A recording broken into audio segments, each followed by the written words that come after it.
You have tried to change before. Maybe it was a habit you wanted to break, scrolling before bed, eating the same way you promised yourself you wouldn't, skipping the gym for the 4th week in a row. Or maybe it wasn't a behavior at all. Maybe it was the voice in your head, the one that tells you you're going to fail before you've even started, that you're not the kind of person who follows through, that you've always been this way, and probably always will be. Most people assume that's a discipline problem, or a motivation problem, or a character problem. It isn't. It's a pathway problem. And the reason it's so hard to change is not a moral failure, it's a mechanical one.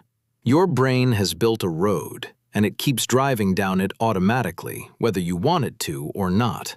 3,000 years before neuroscience had a word for this, the Bible described exactly how to fix it.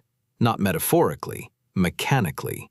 5 specific steps in a specific order, every single one since confirmed by modern research.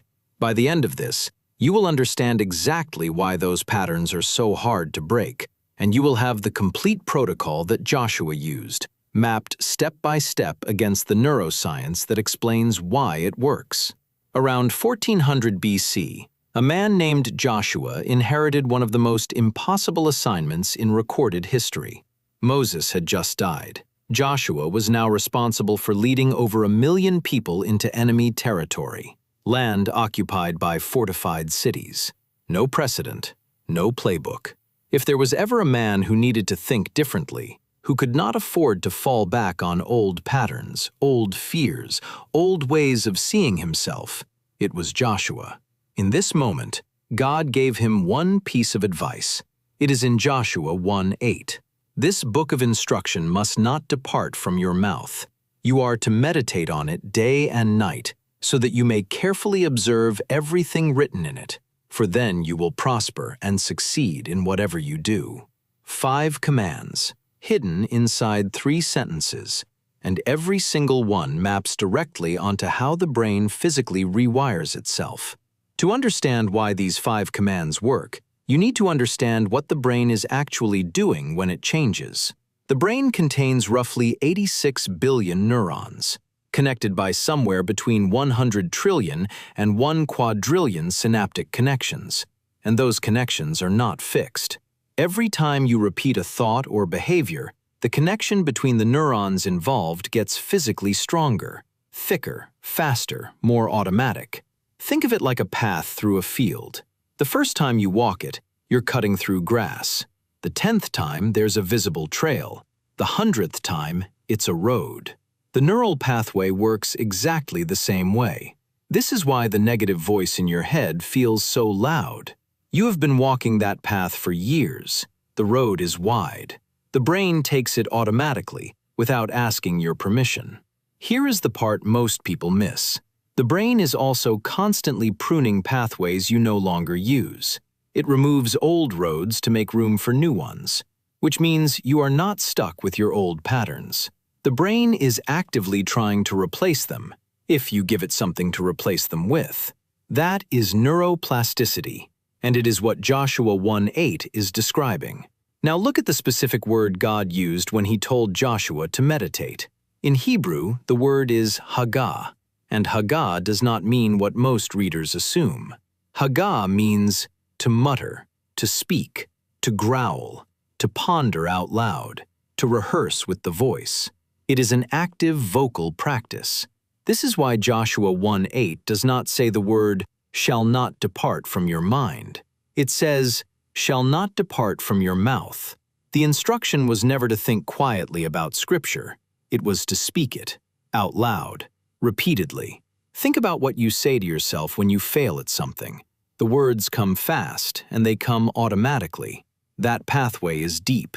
The only way to replace it is to build a new pathway that is deeper, and that requires the same mechanism that built the old one.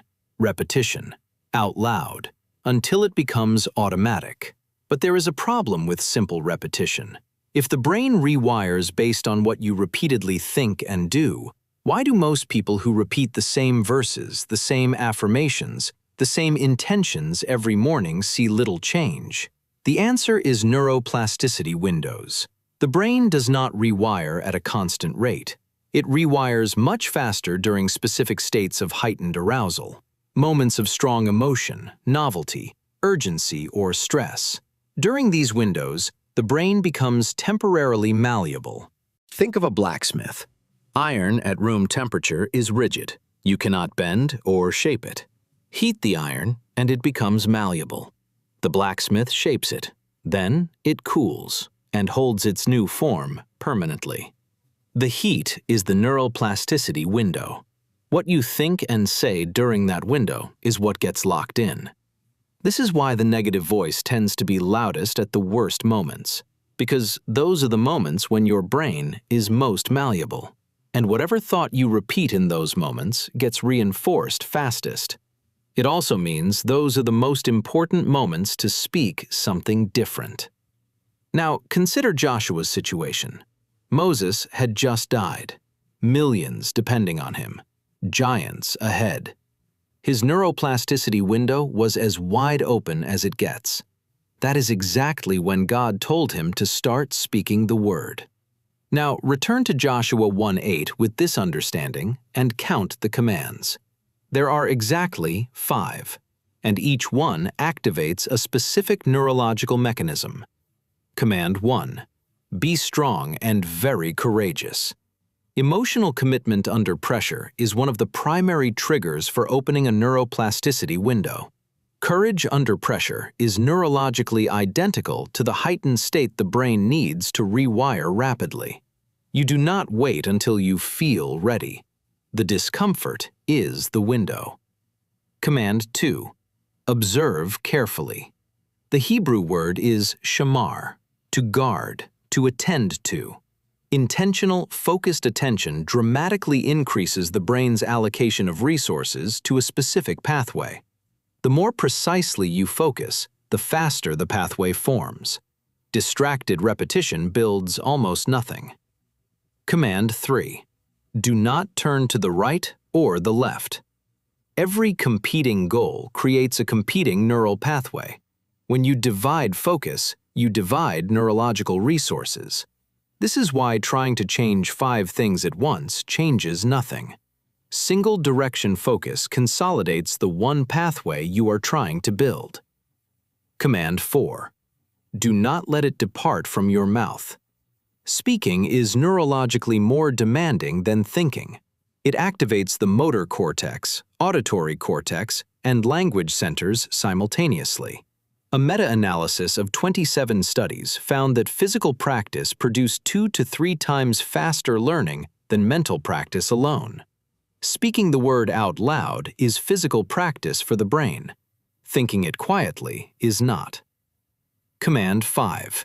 Meditate day and night. Repetition during waking hours builds the pathway. Sleep consolidates it. Neuroscience calls this memory consolidation. The Bible called it meditating day and night. 5 commands, 3,000 years old. Every single one confirmed. The protocol is not complicated. Choose a single verse or principle, one that directly counters the pattern you are trying to replace. If the old pathway says you always give up, find a verse about endurance. If it says you are not enough, find one that says otherwise. Speak it out loud every day. Not once, not occasionally, until it stops feeling like a recitation and starts feeling like memory.